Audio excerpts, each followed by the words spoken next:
Police വന്നിട്ടുണ്ട്. ഇതിലെ ഈ പാലം അപകടത്തിലാണ് വാഹനഗതാഗതം നിരോധിച്ചത്. പക്ഷേ ഈ കണ്ടാടപ്പെട്ട വണ്ടി മുഴുവൻ നട മക്കളെ എത്ര പോലെ നട ബ്ലോക്ക് അവിടെ നിങ്ങടെ തുടങ്ങിയിട്ട് ബ്ലോക്ക് ഇങ്ങനെ ബ്ലോക്ക് മക്കളെ റാത്തല്ല എന്താ പറയുക പറവണ്ണ ബീച്ചിൽ വന്നിട്ടാ. സത്യം പറഞ്ഞാൽ ആ സൂര്യനിതാ ആ കാണുന്ന സൂര്യൻ താഴത്തേക്ക് പോകാൻ വേണ്ടിയിട്ടാണ് എല്ലാവരും കാത്തിക്കണത്. അപ്പോൾ എന്താ പറയുക വണ്ടി ഫുള്ള് ബ്ലോക്കാണ്. നമ്മുടെ ഉനേസിൻ്റെ വണ്ടി ഇവിടെ ഉണ്ട് കേട്ടോ.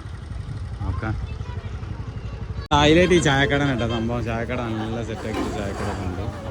സൂപ്പർ ചായക്കട സെറ്റ് സാധനങ്ങൾ.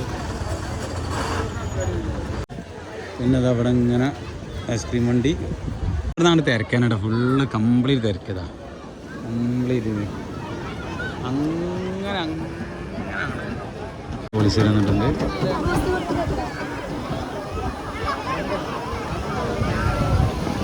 കുട്ടിയൊക്കെ നല്ല ആവശ്യം.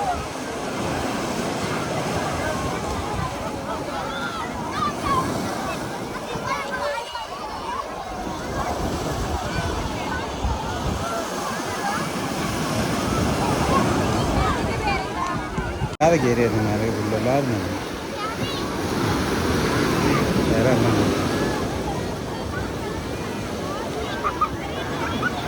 കടപ്പുറത്തിൻ്റെ ഏറ്റവും വലിയ ഭംഗി ഇറങ്ങാത്ത ചെറിയ കുടിലുകളാട്ടോ. പഴയ കാലത്ത് ഇങ്ങനെ അല്ലായിരുന്നു.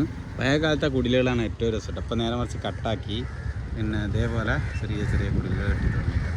ഏറ്റവും ഭംഗി ഇറങ്ങാൻ തന്നെയാണല്ലേ ശരിക്ക് കടലിങ്ങനെ കാണുമ്പോഴും. പക്ഷെ ഭംഗി എപ്പോഴും കടലത്തെ അടുത്തുള്ള കുടിലുകളാണ്. പറവണ്ണെന്ന് ഉണ്ണിയാൽ വരുന്ന ഭാഗത്ത് ചെറിയൊരു fishing centre fish landing centre ഉണ്ട് കേട്ടോ. അതായത് മീനിൻ്റെ വരിക സെയിൽസ് ചെയ്യുക അങ്ങനെ ചെറിയൊരു പരിപാടി. ഒരു ആവശ്യാർത്ഥം ഒരു തട്ടുകട ഇവിടെ തുടങ്ങി ചെയ്തിട്ടുണ്ട്. ചെറിയൊരു കട.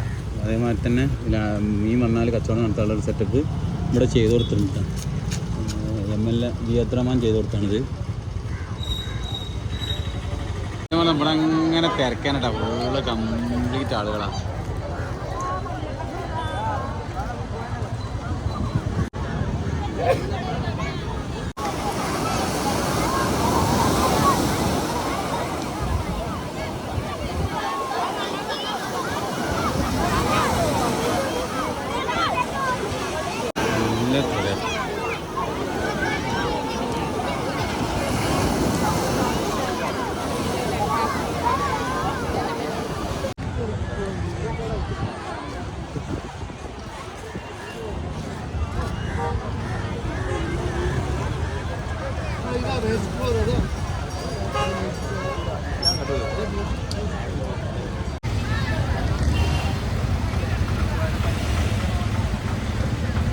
മക്കളെ എത്ര പോലെ നട ബ്ലോക്ക് അവിടെ നിങ്ങടെ തുടങ്ങിയിട്ട് ബ്ലോക്ക് ഇങ്ങനെ ബ്ലോക്ക് ഇവിടെ നല്ല ടൈം ഇവിടെ വരെ ബ്ലോക്കാണ്.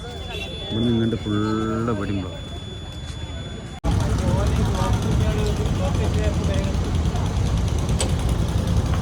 ബ്ലോക്കാട്ടോ ഫുള്ള് ബ്ലോക്ക്. ഇതിലെ ഈ പാലം അപകടത്തിലാണ് വാഹനഗതാഗതം നിരോധിച്ചത്. പക്ഷേ ഈ കണ്ടാടപ്പെട്ട വണ്ടി മുഴുവൻ ഇതിമൂടി തന്നെ വരുന്നതായിട്ട് കംപ്ലീറ്റ് വണ്ടികൾ ഇതിമൂടെ